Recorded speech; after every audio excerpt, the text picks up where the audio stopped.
What's going on, fellow A-plussers? It's your boy, Adam Perez, back once again, baby, once again with a brand new video for you guys today as we are going live over on YouTube as well as Facebook tonight, as we're going to be getting into the newest MCU film that just wound up dropping this past week, The Marvels. That's right, the sequel to Captain Marvel. We are here as we got ourselves a nice little trifecta of some superheroes with Carol Danvers certainly returning. We got Aman Vellani playing Kamala Khan, aka Miss Marvel, and of course, a returning Teyana Paris as Monica Rambeau. Now, earlier this week, we did get the opportunity to go ahead and drop our non-spoiler review. We wanted to go ahead and give you guys the opportunity this past weekend to see the movies for yourself and allow us to give you guys our A-plus opinions on this particular film, but also know what you guys certainly thought about this particular film as well. So as we do our spoiler discussion for you guys today, feel free to chime in, give us your thoughts, your feedback, pros, cons, what you liked, what you didn't. Definitely certainly let us know your thoughts in the comment section box below. And I say we because it's not just myself. We got good old Indy Uchiha certainly joining us today. What's up, buddies? It's so good to see your face on here, man. I can't even lie right now. Higher, further, faster, baby. So, air high five. Yeah. Good to see you, man. I not having my laptop has made me feel like I've just neglected this channel. But we're definitely doing our best to continue to get good content up here for you guys. Hopefully, I'll have my laptop within the next week or so, but I'll definitely continue to keep you guys posted. In the meantime, we're going to do everything that we can to continue to give you guys good content on a weekly basis. So look, again, if you're in the live chat, if you're joining us wherever you're certainly from, leave your thoughts in the live chat. We'll definitely bring you in from time to time to figure out what some of you guys are definitely saying out there about this particular movie. But I gotta say, Indy, pretty divisive movie. I feel like, at least if you pay attention to Twitter. I don't know how the Marvels is doing Rotten Tomato score wise. I feel like it's been relatively positive for the most part. What are some of the ratings that you're seeing from Rotten Tomatoes right now for the Marvel? As I just posted it, and I'm going back to grab it. The audience review is actually pretty good. I honestly think we're dealing with an issue where, as most people feel, if the movie's not made for a certain demographic of 40-year-old men, it's going to get trashed. And this movie, to me, is probably and I might catch some flack for this. This might be the best. Catch some flack. Yeah, this is probably the best Marvel superhero movie that I've seen since like Winter Soldier or like Age of Ultron. Like, it actually felt like a superhero movie. It didn't feel like some pumped up piece of a drama we're waiting on something to connect to something else. So yeah, people are definitely going to attack you for that one. What did you grade this movie? For those of you who didn't have the opportunity to see my non-spoiler review, I don't think this movie was certainly perfect by any stretch of the imagination. I certainly had my issues and my hiccups with it, but I still walked away certainly enjoying this film. It's so good. In fact, I actually saw it twice in theaters. I actually gave it a B minus, and I actually probably enjoyed it just as much the second time as I did the first time. I feel like I'm anywhere between the 80% range to the 83% range for this film. Some certainly may feel like that might be a little bit too high, but I feel like I'm pretty close to maybe what the audience reviews are at when it comes to Rotten Tomatoes and things like that. I will be curious to find out what the cinema score is for the Marvels and how people feel about it coming directly out of the theaters. But I still feel like this movie is probably going to be hit or miss for some people. Like you said, there are moments in this movie that I definitely think worked for me that I don't necessarily think is going to work for everybody. One of those scenes being the planet Aldana, I think is where they go to, where everybody has to, like, their language is singing and music. And considering the fact that I'm a huge fan of musicals and generals and plays and whatnot, it actually really worked for me. Just because I think for me, one, I always appreciate the awkwardness that Brie Larson brings as Carol Danvers a little bit, that sort of fish out of water, just seeing how uncomfortable she certainly is at times. But then to kind of see her flip the script and go along with the singing and stuff, and eventually seeing like Kamala Khan dancing along with everybody, and eventually Monica getting in on it type of thing. Like I enjoy the opportunity to see the Marvels kind of take some fun swings at it. And for me, it worked. But again, I think moments like that, like you mentioned, some people just not meant for it, and it'll probably kind of piss some people off. You know what I mean? I do believe that moments like that are the moments for those people that actually took them out of the movie. You know what I'm saying? Mhm. Because a lot of people are there just for what they got in the first Captain Marvel, and which is funny because as bad as people trash the first Captain Marvel, I feel like that movie was more directed towards what those people normally like, Right. you know, Right. The and Marvel audience, yeah. yeah, and this I really feel lived off of the inspiration from the Miss Marvel series, Mm. from the WandaVision series. I feel like a lot of that essence was, you know what I'm saying, placed into this movie. I really feel like this was Kamala Khan's time to shine. When it came to this, was Spectrum's time to shine because we know who Carol Danvers is and we know what she's about. She's a space cop. You know, she's just like Hal Jordan. She's a space cop. That's what you're gonna get. That's why she acts the way she acts. Why she has the attitude she has. You know, she's literally just if Nick Fury is the mayor, you know what I'm saying? Carol Danvers is the chief of police. You That know, sounds pretty accurate. and then you get Spectrum and you get Miss Marvel in there, you know what I'm saying? And they're those new deputies that just got hired in, they got teamed together, you know what I'm saying? And they got to try to make sure they look good for the boss. You know, that's how I felt about it. That's the way I took it. It was a good change of pace, especially coming off of something like Loki. Um, because Loki ripped your heart out. You know what I'm saying? And then you get to see this and you go, yeah, that this is what Loki did. This is what he saved. You know what I'm saying? That's how you feel about it. You know, like this is the reason he did what he did so that people like these individuals could continue to be the people that they are. See, that's interesting that you come from that point of view. Like for me, I haven't had the opportunity to watch the season finale as of yet for Loki. So the fact that you got to see that first and then jumped into Miss Marvel probably definitely hits a little bit different. So I would be fascinated to kind of check that out for myself. Let's because we tend to try and come at things from a positive spin. There's just so much negativity out there.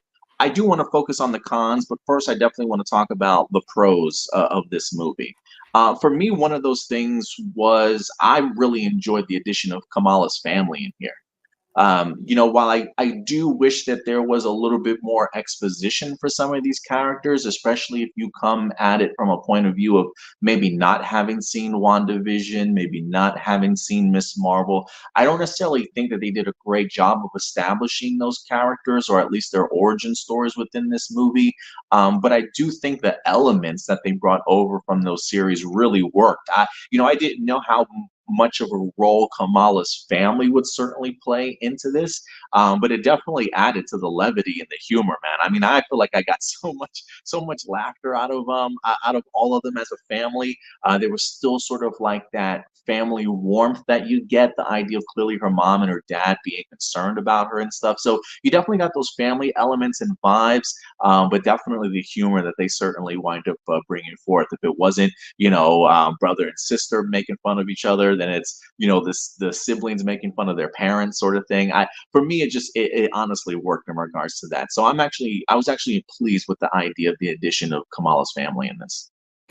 I'm gonna agree with you on that, and that's one of the things that I love that they put in the movie because you end up loving and getting attached to the family in the series, and understand who they are. They was she's so big on family and everything that's going on that uh you couldn't leave that element out of the movie, and if they did, it would have been a detriment to her character and the growth that she had leading up to the movie. I mean, the movie itself was teased off of the season finale of her show. You know what I'm Mm. saying? So like you have to add that element in there and have that in there because that's who she is, and that's, you know what I'm saying, that's what her purpose is as a superhero. Yeah, I mean, I think Kamala Khan, it very much reminded me in the sense of Tom Holland's Spider-Man. Oh, sorry, that's my my dog sitting on my tripod.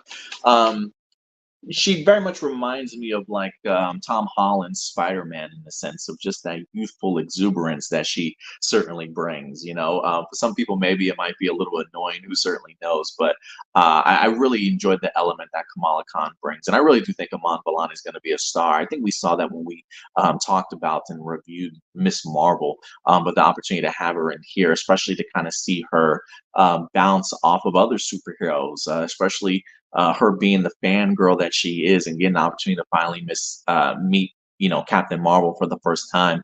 I was eating all that up, but just to kind of see like that awkwardness, wanting to try and get along, still being shy at times, sort of thing, and just trying to find like where you kind of fit into all of it. I thought Iman Vellani was incredible in here as Miss Marvel, and I just think honestly, I think the argument that some people might have about the plot maybe not being as dense or kind of lukewarm in that sense, like I do think that there was certainly more to be taken from the plot that they certainly could have put in there. But I do think even with maybe a little bit of a weaker script, I do think that these three women altogether really helped carry this film. And I honestly think that if it maybe wasn't for them, I don't know if I enjoyed this movie as much as I do. But I loved all three of these women, and I really love how they interacted. What about you, though, when it comes to these three ladies? Again, I think you don't have this movie without all three pieces going into it, because I think the big elephant in the room was the relationship between Monica and Carol. And I really feel like the adding in Kamala Khan kind of softened, what I'm saying, that resentment that Monica had towards Carol, but also helped Carol to understand why, what I'm saying, Monica had that resentment to start off with. Because if you think about it, Monica was Kamala. You know Yeah. what I'm saying? When she was younger, she was exactly who she that oh my God, I love, what I'm saying, is Mark Carey, that my hero, what I'm saying, my mom's, like, that was her. And for her to deal with what she did, it's like never meet your heroes, what I'm saying, type thing. And I think Kamala got a whiff of that, but her personality and what she goes through powers them through that. So I think that was the best idea in the script, in making sure that it was the three of them through the entire movie. Like, it wasn't, oh, they all meet up at the end dealing with their own things. No, them building that relationship, that friendship, and mending those fences that were broken is truthfully, to me, the plot of this movie. I think everything else is just happening, what I'm saying, as it's happening. But to me, this movie is about relationships rather than, oh my God, we have to save the universe or save the planet. No, to me, it was more of save this friendship type of deal. No, I would definitely. I think that's a great point. I think that is the main focus and the plot of it. Maybe everything else around it kind of falls to the wayside a little bit. But I would agree with you because even towards the end, they even parallel. When we were looking at the flashbacks when they're using that Cree technology, there's a great flashback of Carol and younger Monica in the cockpit of that same plane. That we later on see Kamala and Carol in as well, very much mimicking sort of that relationship between Monica and Carol back in the day. So I agree. It feels very much like it's one of those cases of, yes, Carol wasn't around necessarily for Monica, but it almost feels like the roles are now reversed in the sense of like this is a second chance, a second opportunity that Carol has to fulfill that for somebody. And this time it's Kamala Khan now that Monica's gone, sort of thing. So I think you're right. I think it does mimic and copy that relationship beautifully, honestly. And I'm kind of glad they didn't play like the aspects. They could have easily played into Monica having resentment over Kamala being treated better, what I'm saying, than she was. And I'm really glad they didn't take that route, because I feel like Monica should have been past that with the growth that she had in WandaVision. You know what I'm saying? Everything she went through. So it's interesting because most people would have just took that easy out. You know what I'm saying? We're gonna have the old favorite, not like the new favorite, because they're upset because, what I'm saying, they're being chosen over them because they wasn't there for them. you know, and now they're trying to make something better. Why didn't you make it better with me? You know what I'm saying? Type thing. So I'm glad that they didn't take that route.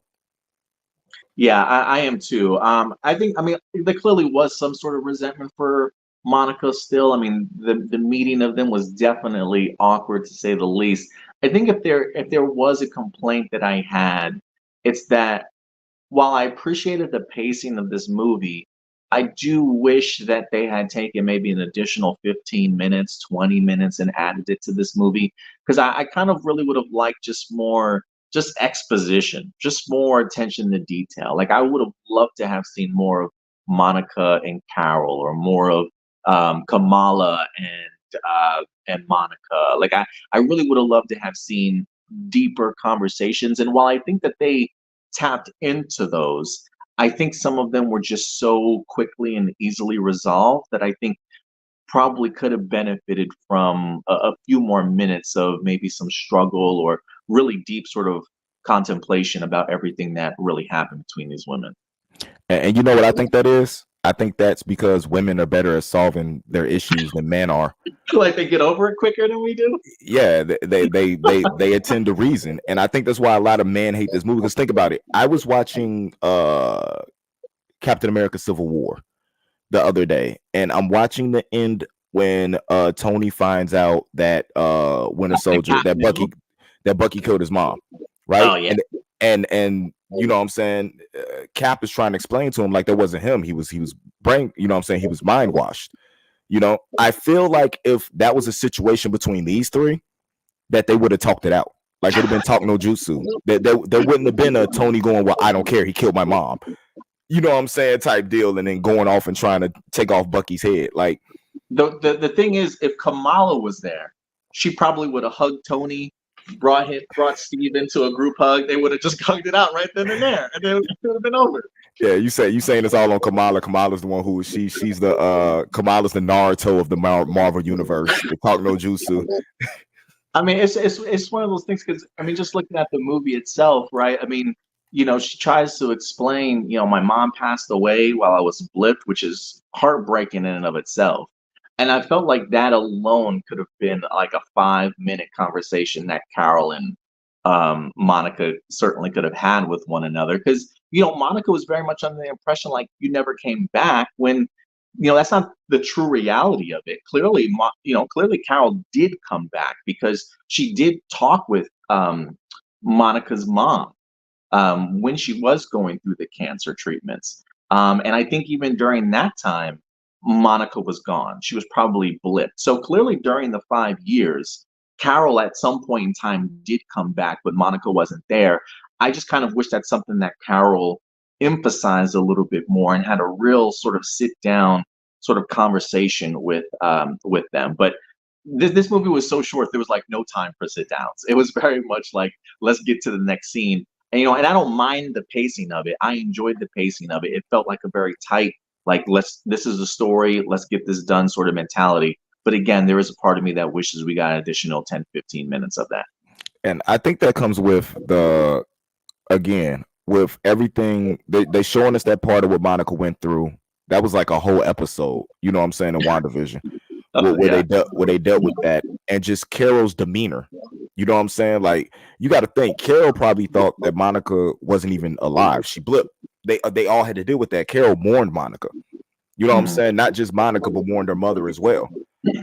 So having to deal with that, and then dealing with Monica coming back, with dealing with everything they did with Thanos and everything else she has going on. You know what I'm saying? Carol's got a lot on her shoulders for somebody who's coming out of indoctrination. Remember, like, she was indoctrinated by the Kree. She had to break through that. She had her own trials and tribulations that she went through. And from the beginning, she wasn't good at talking through her feelings and her emotions and stuff like that. That's just something she had to learn. And what did she do? Go into space to be a space cop. What do cops do? Not talk through their emotions. They just go, you know what I'm saying? Like, she's the essence of, I'm going to go beat up evil. The only thing I know how to do is punch something in the face when it doesn't agree with me. And she has to break from that. Yeah, she goes right back into sort of that solitude that she previously had from everybody. And I do think that's one of the great parts of Bree's performance in here, is that they put a number on it in this movie, and the number I'm looking for is 30 years since the first Captain Marvel movie. And Skrull still haven't found a home for themselves. She clearly is still in space, kind of clearly feeling guilty about what she did over on Hala and trying to fix it and things like that. So I kind of really enjoyed Bree's sort of awkwardness that she brought to this movie, in the sense of like not being sociable with anybody, and then all of a sudden thrusted into a team up that she, one, clearly wasn't expecting, but also having to figure out her own feelings and how to deal with each person sort of individually, right? She's got a returning Monica that she hasn't seen in years. She's got this brand new girl who's got powers that looks up to her, sort of thing. I really enjoyed trying to see Carol find her footing as somebody that's not only relatable to these three women, but able to bring them kind of all together and form a team. Like for me, I really enjoyed the training montage that we wind up getting, of seeing like all the ladies try and get their powers in sync, and like all the things that they go through in order to try, whether it be balancing books on their head, or the double Dutch scene, which made me personally laugh a little bit. Kamala taking forever to jump in the middle, sort of thing. But so for me, I enjoyed seeing how these three women wind up coming together, and how somebody like Carol, who in the first movie, I think a lot of us complained about how stoic she is, right? And unemotional that she certainly is. So to kind of see her go from that film into this one and trying to navigate those feelings and come out on the other side with somebody with a personality and can have fun, sort of thing. I really enjoyed the growth of her character from the first movie to this one. Did you like the first one better than this one, or what? I think they go hand in hand. I think I gave the first one like a C, but I liked it more than what other people liked it, because I liked it as an origin story. I thought it was one of the best origins that Marvel had done on the MCU side. Of course, we know Spider-Man, you know what I'm saying, was the one of the best, but I feel like it was one of the best origin stories. This one I like a lot more, but I honestly think that's because of Aman Vellani's performance, because I'm really into Miss Marvel, because I really like that show. It's just such a breath of fresh air with everything going on. Think about it. We went from Miss Marvel like right to, I think, Moon Knight or something. We went right from light and happy right back to dark. You know, so I like those moments. Which is funny because I didn't like Thor Love and Thunder, and that was kind of a light, you know what I'm saying, light moments, but maybe I needed that character to transition to something else. Maybe he had been that for too long.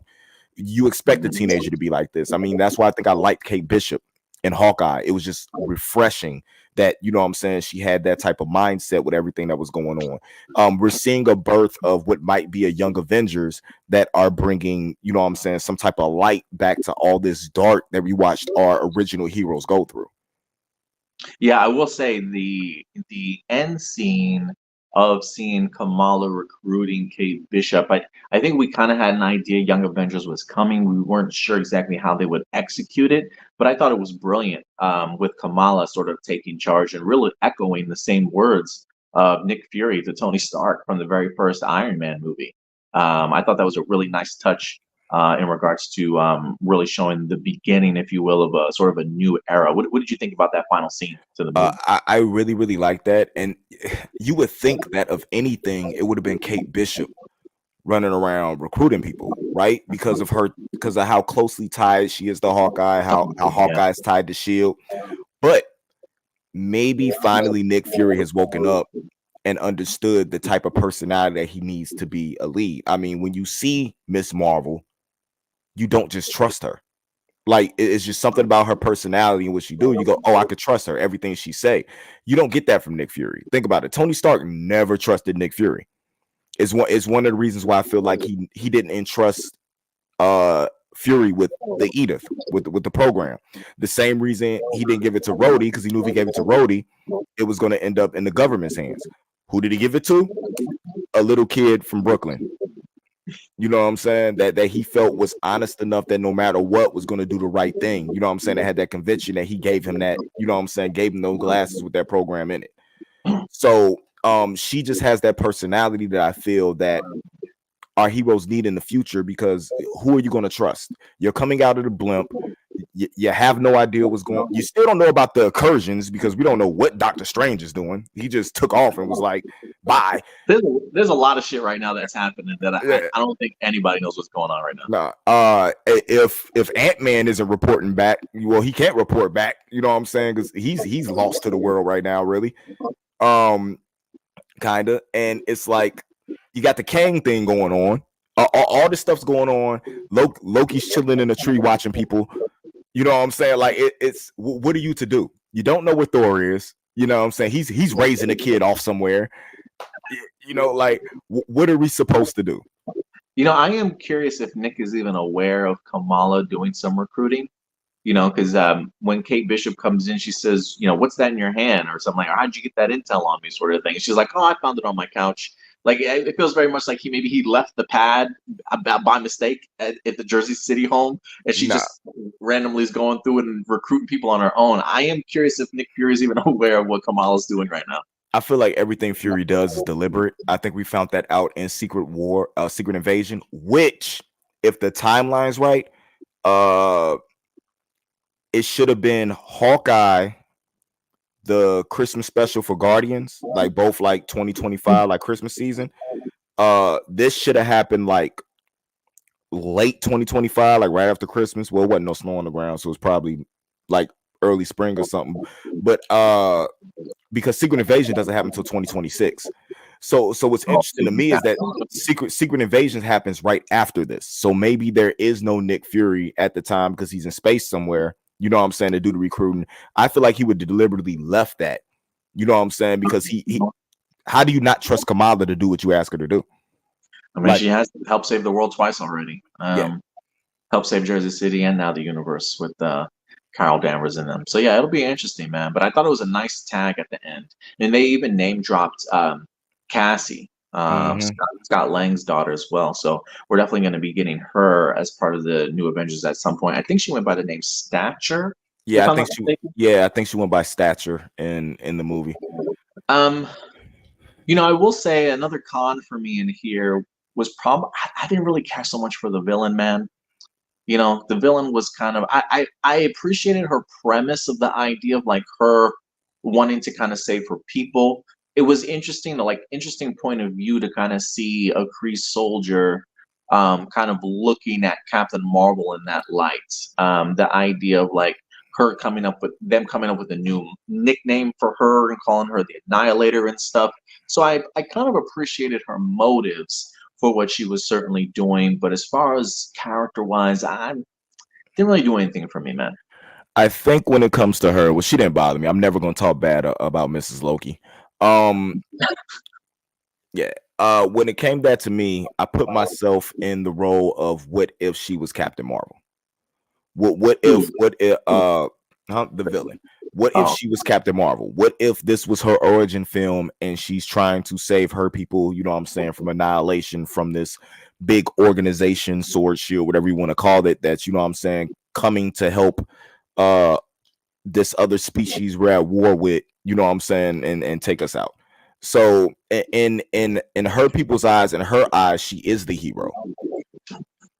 You know what I'm saying? Whether it's a misunderstood path or not, but is she truly a villain? She's only a villain because she's cast against who they tell us our hero is. You know, so I look at it like that. So it didn't seem too bad for me.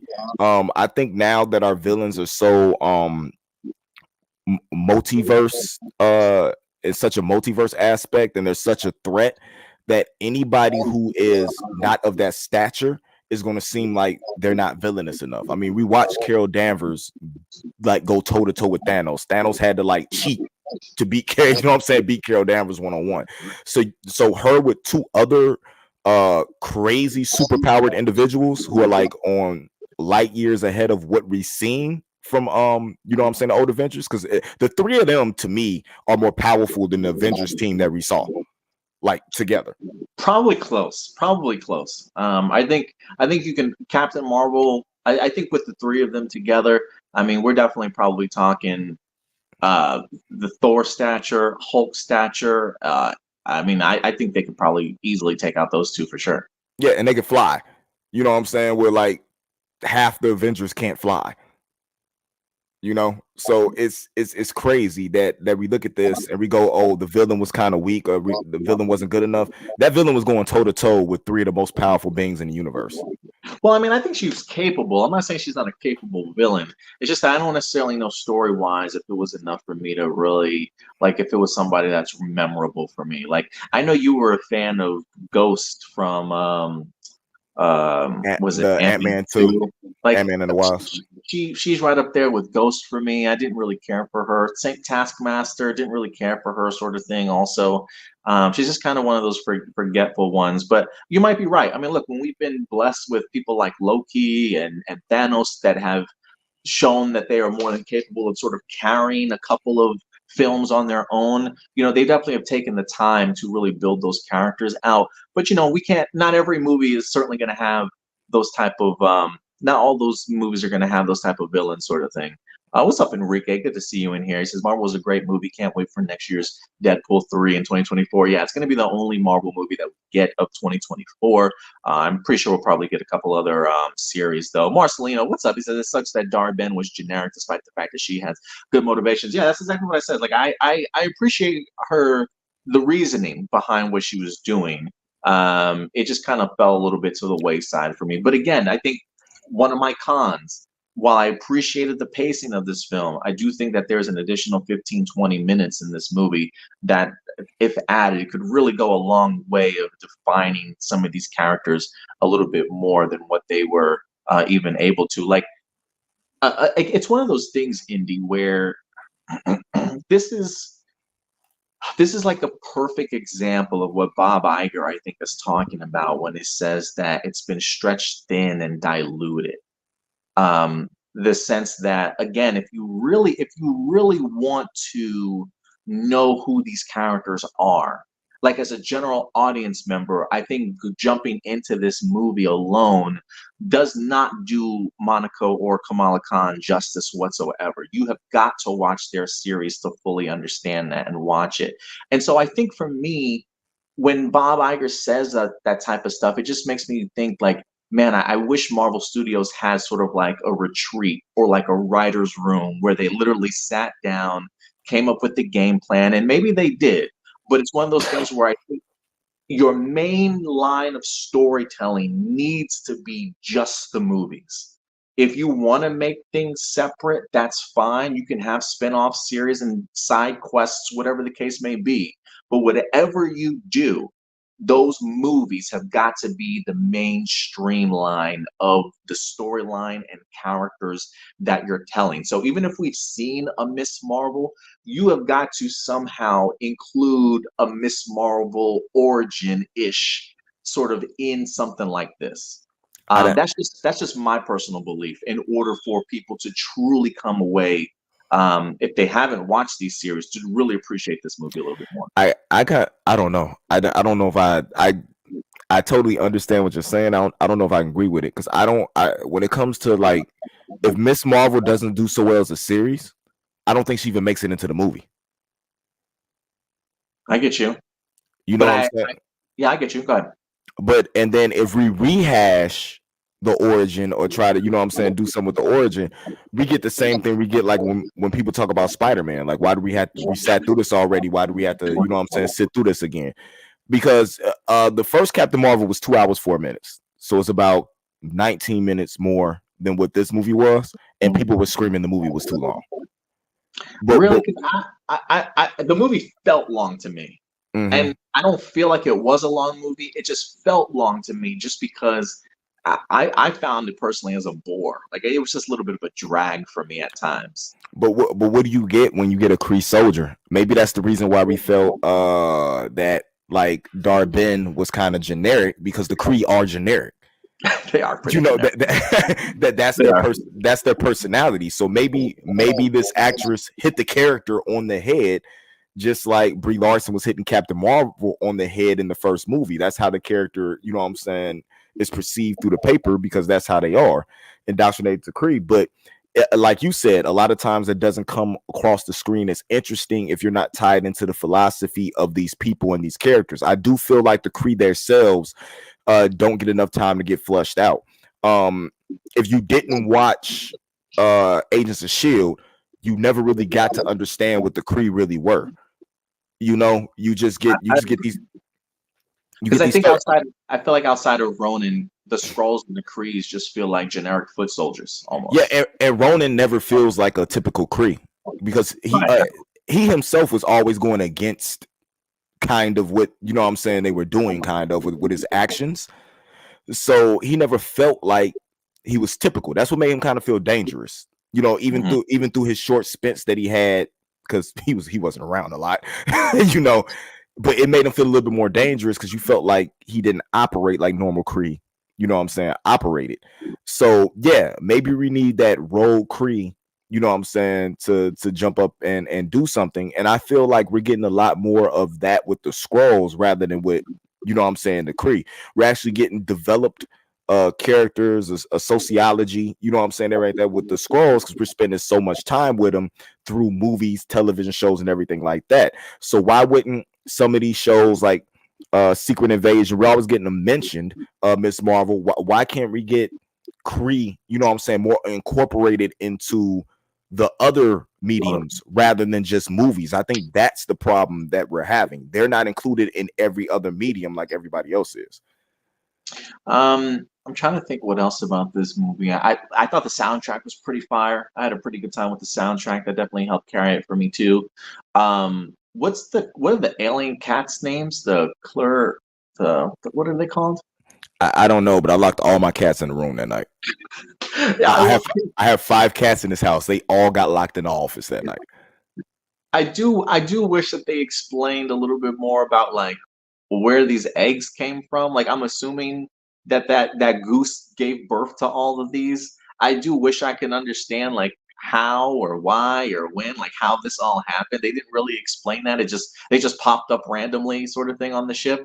Is he But is he asexual, or did him and Carol Danvers just spend a little bit too much time with each other? oh no, I don't even want to picture that. But it is the Flurgans, I think their names are right. Flurgans? I can't. Flurkins. Flurkins. I will say, I am a big cat lover. But there was just something magnificent about just the cute terror that they imposed on this ship. The notion of the game plan being, oh yeah, we're gonna let the Flurkins just eat everybody, and then just seeing like the faces of terror on everybody's faces, they're running and screaming for their lives as these cats are devouring them, sort of thing. Like I got a chuckle out of that for sure. I thought it was a brilliant plan and hilarious too. Yeah, yeah. I thought that was something out of the box, but a callback kind of to the first movie. You know what I'm saying? In the hallway, like when Nick Fury was like, "Oh," and he saw, you know what I'm saying, what Goose could do. Amazing But see, callback. those are moments that again that I think work for me that I don't Mhm. think is going to work for a lot of people. I think Yeah, people probably look at that as ridiculous or corny or stupid. yeah. I've been seeing a lot of reviewers talking about, oh, they could have did without that and put something else. I'm like, no, that was amazing. That I thought it was was hilarious. Yeah, I it's thought it the was it's the perfect. it's the reason Goose is in the movie, and he's just as much a weapon, you know what I'm saying, as everybody else. Because if I have something like that in my utility belt, guess what, Batman? He's I'm coming with me. using it. Yeah, Goose is coming with me all the time. I'm not letting Goose out of my sight. Homeboy's coming with me all the time. And the action I thought in here was great. I have heard some people saying on Twitter and things like that on social media that's some of the best MCU action that they've seen. I'm not going to go that far because I think this phase that we've gotten already, I think Guardians of the Galaxy 3, that hallway sequence is just mind blowing in and of itself.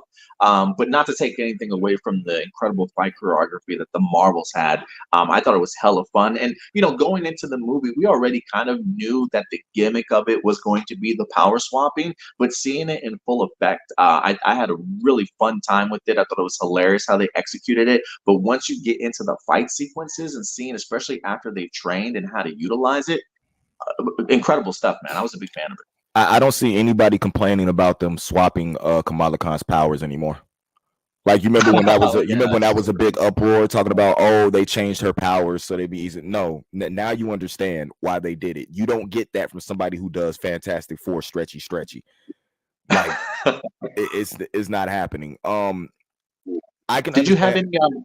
Oh, go ahead, continue. I'm No, sorry. I can understand why people would say this was some of the best fight sequences that they saw, because it was some of the best power based fight sequences. Guardians of the Galaxy feels like sometimes like you're playing turn-based RPG. You know what I'm saying, with their combat and stuff like that. Like everybody taking their turns, do what they need to do.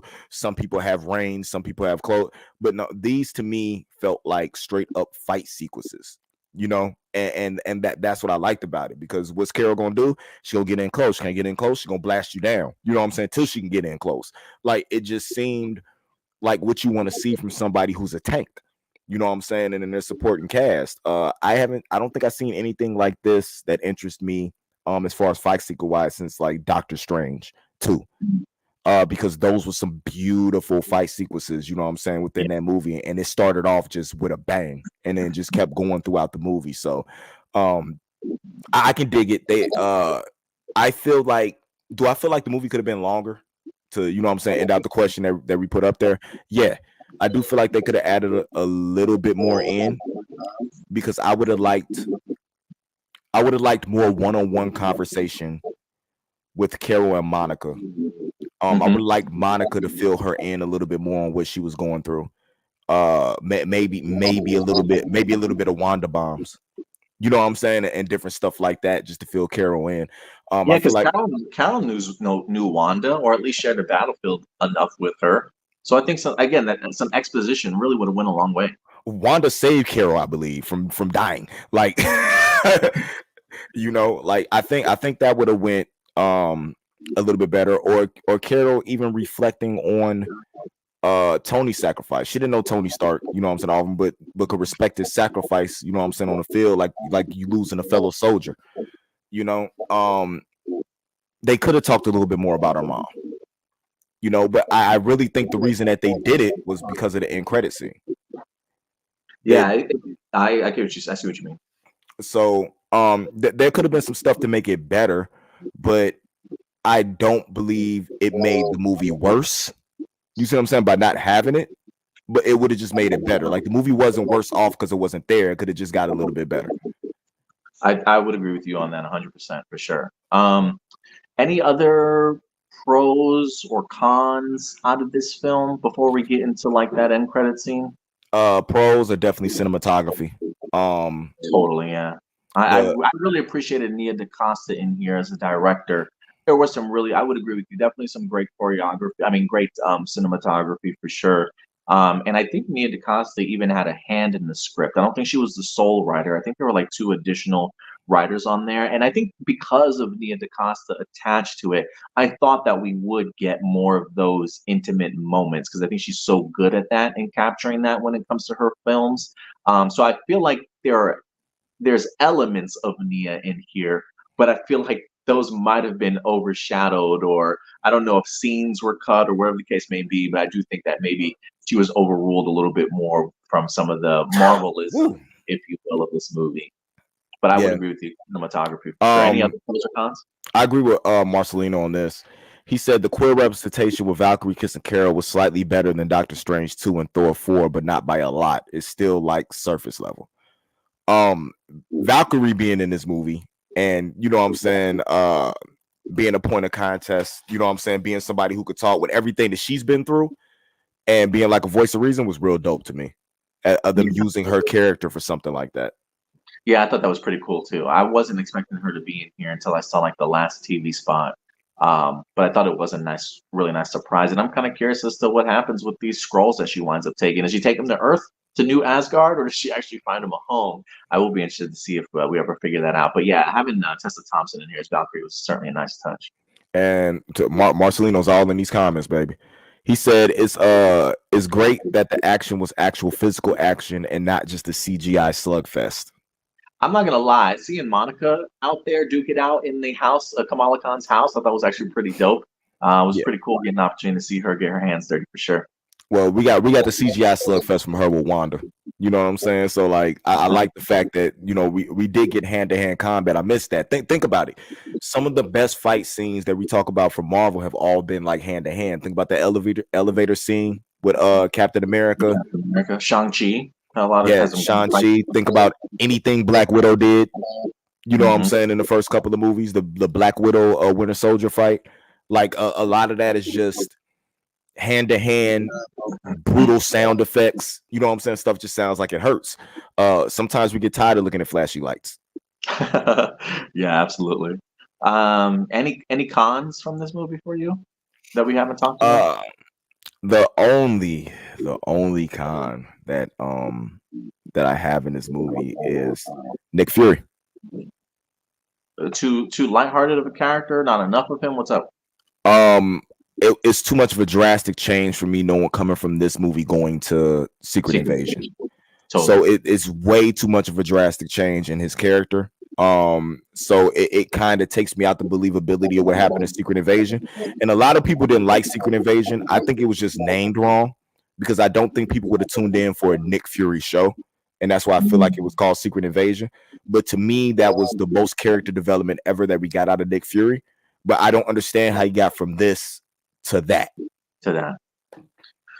And again, I feel like it's collaborators, producers, directors, writers, like not talking to each other or really not having sort of a full-fledged sort of game plan going into it. And I think it's been hurting Marvel Studios for sure. But yeah, I already talked about my cons. Didn't really care for the villain so much. Wish it was a little bit longer to really add to some more character growth and exposition because I do think that there's a lot of meaty, like very emotional conversations that certainly needed to be had. They were had, but maybe not to the extent that I think really would have benefited these characters as much as I would have liked. So I would have loved to have seen more. But let's talk about this end credit scene, Hold on. man. I might have one more con. What you got? This dropping the same day as the Loki season finale. Oh, you think you got Because a no, I feel like the Loki season finale was so powerful that it might have took away from some of the impact from this movie because they're two totally different drastic things. I don't think that was a smart idea. If I was Marvel and Disney, I would have pushed the Loki season finale back a week. I would have let the Marvels have a week, you know what I'm saying, weekend by themselves, and then the following week, oh, now here comes the Loki season finale. Because of the impact of that finale and the emotion that you get out of it, going in to see the Marvels doesn't fit right. The story wise, it fits right, but like the feeling, the emotion, I almost felt bad watching the movie knowing that I had just grieved for what happened in Loki. I get So you. I get yeah, you. Um, but yeah, let's talk about this end credit scene. Because I don't think any of us saw this coming. At least I certainly didn't. I Um, did, but I didn't get to call it ahead of time because we haven't did an episode of Hero Report. that's true. Yeah, we haven't done one in a minute. But so we get to the opportunity to see Monica Rambeau get stuck on the opposite side of another universe, which is first off the solar system alone just looks completely odd and off to me. It Mhm. had like red clouds surrounding this planet Earth, and I'm like, what the like? Where are we? I have no idea where we're at. So it does beg the question as to like, is this sort of the Fox still universe that we're used to, that eventually, Deadpool might be at, sort of thing? Or is this, I even heard some theories, people talking about, is this like the X-Men 97 universe that we're at from the animated series based off of the look that we have of this Dr. McCoy compared to the live action Dr. McCoy beast that we've had from the past, sort of thing. And when you put that into the design of the solar system and stuff, I don't know. It does make me beg the question as to which universe we're certainly in. But Monica gets left there. She wakes up to find her mother, if you will. In comes Dr. Beast here doing some results and some tests on her, even name drops Charles Xavier a little bit, so we know Charles is there, and even refers to Monica's mom, if you will, as Binary. Binary. Yeah, as Binary, who is, I believe, Captain Marvel. I don't know if it's a variant, but it is. Is It it is a a version of variant? Charles Danvers' Miss Marvel, right? Yes. Captain Marvel, yeah. So I do find that rather interesting that another Rambo in another universe is also a Captain Marvel to a certain extent. But awesome looking costume, if you ask me, man, for Binary. I thought that was pretty badass. But it definitely got me stoked for the idea of the X-Men. And I think at least putting to rest, how will they introduce the X-Men in here? Are they in our universe? it clearly doesn't feel that way. It feels very much like they will be bringing in the X-Men from a different universe here. But what did you take away from all this? Indy? I took away the reinforced shitstorm. Um, that people are really start that when they go back, when we get into the meat of this multiverse saga, and they go back to look at this old stuff, that they might change their opinion on a lot of the stuff that led up to this. That we're fleshing out what's going to happen. Because when you think of a multiverse, you're thinking of unlimited amounts of different universes, right? So we got to flesh that out. It takes some time to flesh that out. You can't just go, we're just going to take 10 characters and these going to be the 10 characters. If they did that, that's what people want. But if they did that, people end up complaining, talking about it could have been bigger, it could have been better. I feel like they're setting up something that we won't even expect. And I really feel like Monica is going to have a big part to do with it. I really feel like Kamala and them are going to end up dealing with just Earth level threats. You know what I'm saying? And we're going to get into the meat of what's going on. I do believe that's an X-Men 97 universe.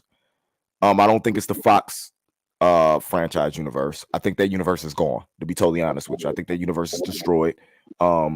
Between Loki and the TVA and everything that's going on, that's gone. Well, at least when we get to Deadpool 3, it probably will be gone. But we'll have to see. I think it's already gone. My theory is weird. I think the TVA has Deadpool. And I think Deadpool 3 works around the aspect of Deadpool is going to recruit people for the upcoming Kang War. So like not like Secret Wars, but the Kang Dynasty stuff. Like it's just gonna be specifically for the Kang stuff. I think Deadpool's gonna be working with the TVA. And the reason why I think that is because the Wolverine that he goes and gets is the classic suited Wolverine and doesn't know who he is. You know what I'm saying? It's going to be interesting to see the other characters that he brings in, because we know there's other stars from Fox franchise and stuff like that. They're going to be involved. And I think he's just time drop. And he's just going to be collecting a team, you know what I'm saying, to go against something that is coming. Interesting. And that's what Deadpool is going to be doing. And I think that's cool because that's something that everybody thought Loki was going to do. But if Loki can't do it because of the end of Loki season 2, who's the next best person to do it? Who's the next most popular character, you know what I'm saying, besides Spider-Man, that's in Marvel that can do it? Because I'm going to tell you, the hierarchy right now is Spider-Man, Loki, Ryan Reynolds. You ain't got to say Deadpool, just say Ryan Reynolds. So it's going to be interesting to see how that falls out. And I think Monica having tidbits on what's going on, her being from another world, because I think that's another thing. We're going to have characters from other universes drop into other universes to fill people in on what's going on. And Monica's going to have that aspect of, I'm from 616. This is what's happening there. What's happening here. And she's one of those that is smart enough to help put 2 and 2 together to try to figure out a fix for stuff that's happening. I got to say, man, I don't know where my thoughts are in regards to this. They just feel all over the place. And I feel like that's like what Marvel Studios feels like right now. Like so many great end credit scenes that have ended up being sort of just not answered or not put together yet. You know, I feel like yet. I think yet is the key word. And when I think, like, one, there are a couple theories that I have. One, I'm starting to think, like, is Secret Wars going to end up being like an Avengers versus X-Men? Like, are we eventually going to get like an X-Men versus Avengers sort of kind of thing? Or is it going to be a case of, look, we've got incursions that we still have to deal with, right? Doctor Strange went off to try and certainly stop one. Who's to say Monica, Binary, and Beast and that team aren't trying to save their planet from our planet about to collide? And then, you know, we got all these different team ups and mashups of some of our heroes having to face off against each other in order to kind of save different worlds. I really have no idea how this is all going to play itself out. I'm just thinking incursions or like Avengers versus X-Men at some point in time that might lead to some cataclysmic event that in turn reboots the MCU into something crazy. Following all of this, but I agree with you. I think you will get some type of Avengers versus X-Men thing. in the future, but it'll obviously be a misunderstanding about something that was going on. But I don't think you get an end to this event with whatever they're trying to build to until after you get the Fantastic Four. So we got a minute. Yeah, we definitely have a few projects certainly still left to do, and more We storylines like the Eternal, the freaking what was the guy from the Eternals, the Celestial? He's still hanging out halfway outside of Earth. Nobody's talked about that in a minute. I don't even know where half the Celestials have been transported to. Where's Harry Styles? Anybody seen Harry Styles? I haven't seen Star Fox in a minute. Also, there's just so many moving pieces right now, man. Like I can see, like I can legit see the complaints that some people have about Marvel Studios and the position that they found themselves in right now. I can see why Kevin Feige and Bob Iger are trying to sort of clean up the mess, if you will, a little bit, and maybe tighten it a little bit more. I don't, and see that's where I don't agree with people. Of course, Bob Iger, Kevin Feige, they have to do what they have to do to keep interest. You know what I'm saying? Because in the end, it's a game about money, and if people aren't interested, they aren't spending their money. But I think it was a long game. I think it was like similar to our wrestling correspondent will love this term. It's a long game. It's like when Hangman Page won a championship. You know what I'm saying? He didn't win it to 2 years after you know what I'm saying, AEW did it. I think they were trying to flesh out a world. They don't want you to know what's going on because they want to keep you confused. You know what I'm saying? And what's happening. Flesh out stuff, drop little stuff, have us talking about piecing it together even more than we doing the last time. And then when everything happens, just blow our minds. You know what I'm saying? When everything is happening, I get it. Guardians was last year, wasn't it? Like it feels like stuff like that was forever ago. But it I think really was this year. I think it was like March this year. Yeah, but it really hasn't been too long. I think the writer strike, the actor strike didn't help. I think movies getting moved around and pushed around because of the pandemic, you know what I'm saying, didn't help. I feel like stuff should have happened earlier, but they're fighting against, you know what I'm saying, having to move stuff around. You know what I'm saying? Do different stuff. So I commend the job that they're doing. I'm enjoying the stories that they're telling, but I'm patient. But the problem is that we're not in a world, we're in a popcorn world. We're not in a world that has that much type of patience. They want gratification and satisfaction now. And they can't be like me and you that we can just sit around and just, you know what I'm saying, wait for stuff to happen. I'm a person who has watched over 1,000 episodes of One Piece. You know what I'm saying? Waiting on Gear 5, and it ain't coming no time soon. So like, you know, I'm built for this. Everybody else isn't. So I understand the gripes, but when I sit back and I look at the scope of everything that's happening, I'm like, they're just now finishing the border on the puzzle, and now they're finna start putting in the middle pieces. I mean, I get you. I definitely understand where you're coming from. I mean, I do think that there is some. I think there needs to be at least like mini payoffs, at least. You know, I think that was one of the great things about the first 3 phases is that they gave us in between sort of Avenger films that had nice payoffs at the end that would eventually lead into something bigger, right? Like, you thought this might have been the end, but look, we're building to something bigger and bigger here. This just feels like, hey, we got all these movies that are setting things up, and you got to wait till like 2026 for this payoff. Whereas I do wish that they had mini arcs, if you will, to kind of wrap up, but still have loose threads that are sort of building to something more at times.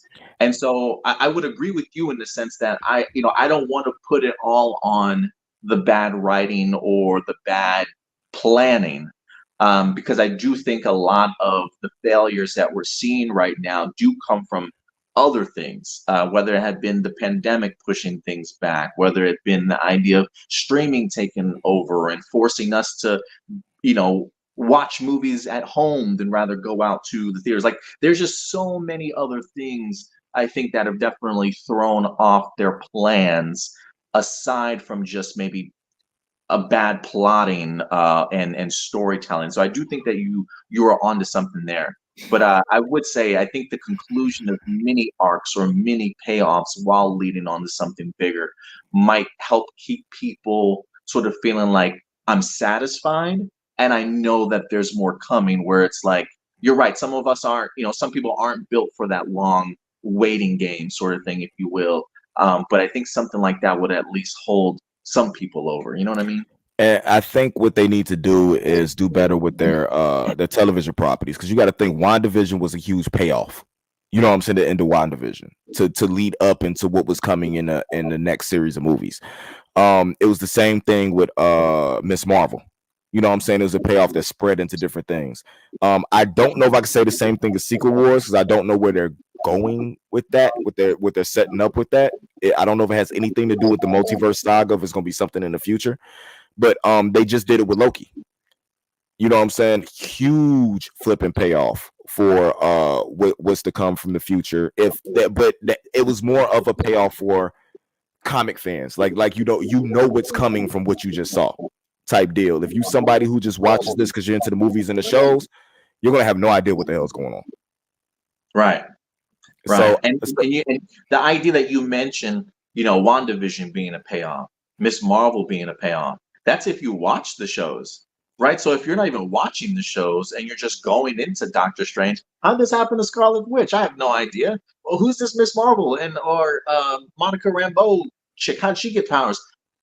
All that stuff is just flown over your head, sort of thing. So I hey, do think I do think that Marvel can take some of the L on this in regards to how they have formulated things. Um, but I would agree with you. I don't think it's all bad. I've certainly enjoyed probably more than what they've dished out. I think there was a Rotten Tomatoes yesterday put out a MCU timeline oh, of all the Marvel movies mm-hmm. and all the scores. There's literally only 2 projects on that list that are considered rotten. Everything else has some level of tomato, whether it be just a regular tomato, certified fresh tomato, right? So I personally think the projects are good.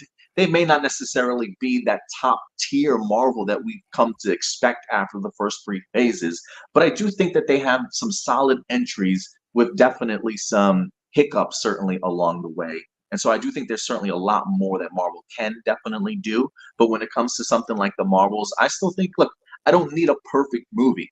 I need a movie that I can go in, enjoy, have some laughs, have a good time with, walk away enjoying these characters and the time that I had, and still be like, you know what? I think it's a good film. I don't think there's anything absolutely wrong with that. So I don't want to say people need to adjust their standards or anything like that, but maybe we become a little bit too spoiled at times.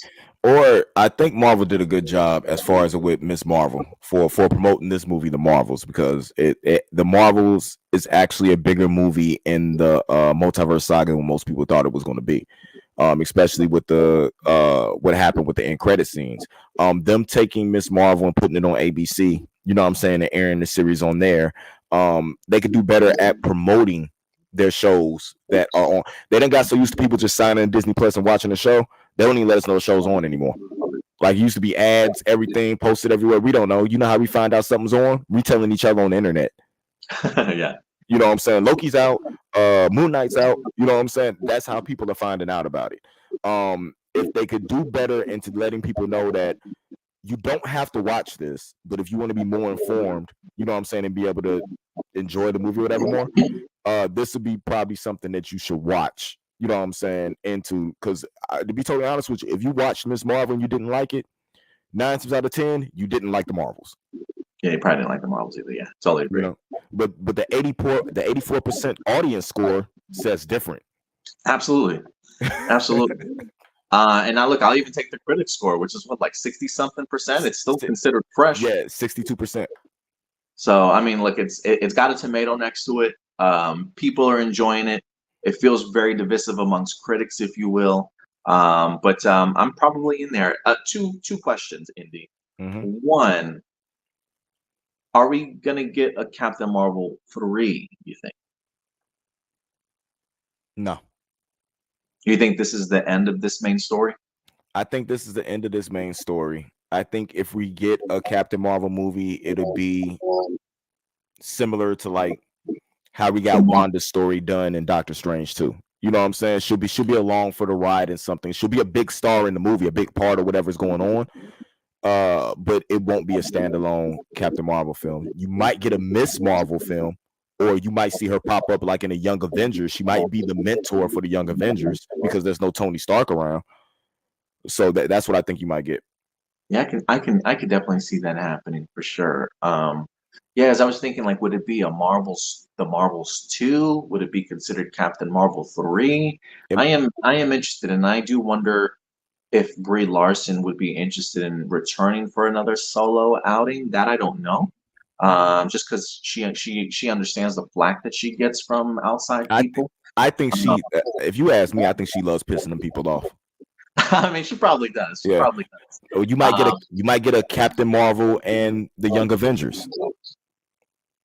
That'd be interesting. You know, I am kind of curious as to how Bree handles all the pushback that she certainly gets, if it bothers her or if it just truly doesn't. But I would be curious to know. And if you had to grade this movie, Indy, what would you grade it?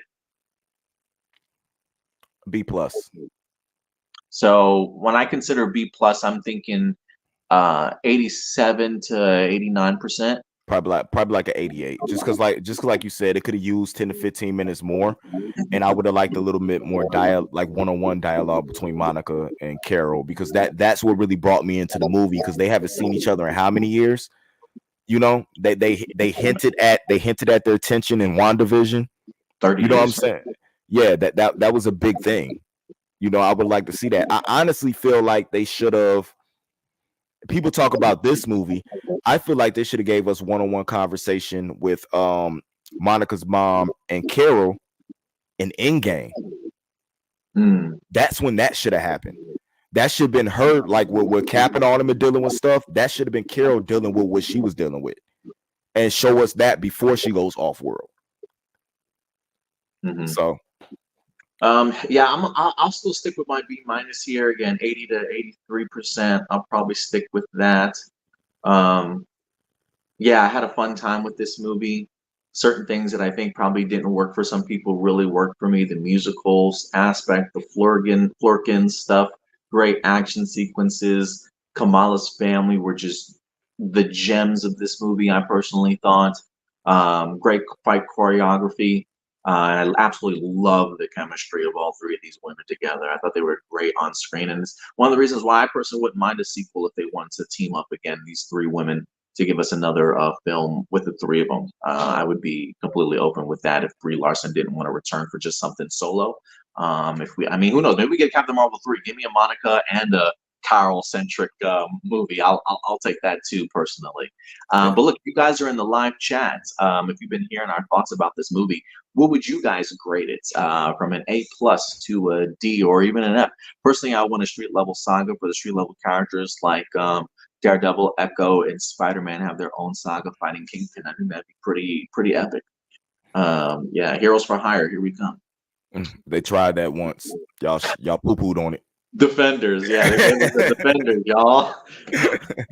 But nah, I honestly think that's what you're finna get. I think while what we're gonna see developed is we're gonna have a planetary threat. We're gonna have like a ground level threat, a planetary threat, and a multiversal threat. And I think we're gonna be following three different groups of people. You know what I'm saying? Taking care of those different things.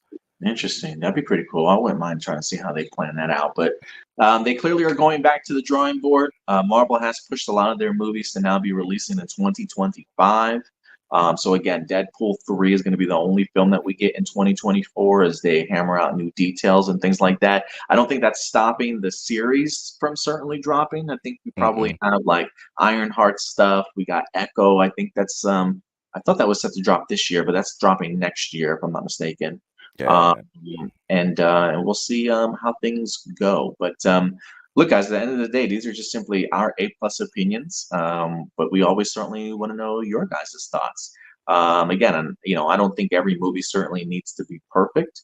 But I think this movie was certainly enjoyable and did certainly what it needed to. Could it have been better? Absolutely. But I still certainly enjoyed it for certainly what it was. But yeah, guys, let us know your thoughts. Pros, cons. Let us know your thoughts in the comment section box below. Any final thoughts on this one, Indy?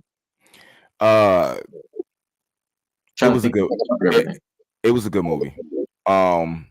Take it for what it is. Enjoy it. It's as weird as it sounds, it's actually a good date movie. I can see that. Totally. And I can't wait to take my daughter to see it. We normally wait for her for it to like come on Disney Plus, but she's 6 now. So she's a huge Miss Marvel fan, so I'm gonna take her to go see it, and just to see the reactions on her face with, you know what I'm saying, some of the stuff with the cats, with the musical part, which is probably gonna be cut and played over and over and over again in my car.